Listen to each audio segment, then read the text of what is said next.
আপুনি বাৰু জানেনে আনসাৰী পৰিয়ালত জন্ম লোৱা নাহিদ আফ্ৰিন কিদৰে বিশ্বত উজ্বলি উঠিল? ইণ্ডিয়ান আইডল বুলিয়েই নহয় বলিউড জগতখনতো উজ্বলিল নাহিদ আফ্ৰিন। প্ৰথমবাৰৰ বাবে বলিউডৰ আকিৰা ফিল্মত গীত গাই বিশ্ববাসীৰ দৃষ্টি কাঢ়িছিল নাহিদ আফ্ৰিনে।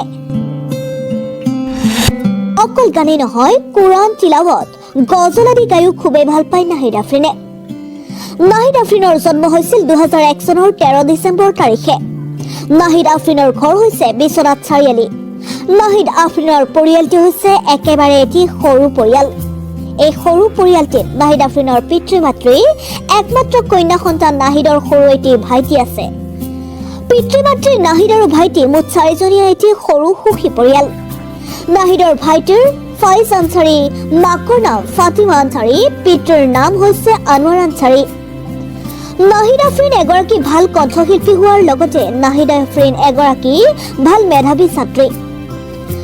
নাহিদ আফ্ৰিনে 2018 চনত বিশ্বনাথ চাৰিআলি লিটল ষ্টাৰ স্কুলৰ পৰা HSLC পৰীক্ষা দি অল ছাবজেক্টত ডিষ্টিংশ্যন আৰু লেটাৰ মাৰ্ক লৈ 91.5% লৈ ৰাজ্যৰ ভিতৰতে উজ্বলি উঠিবলৈ সক্ষম হৈছে।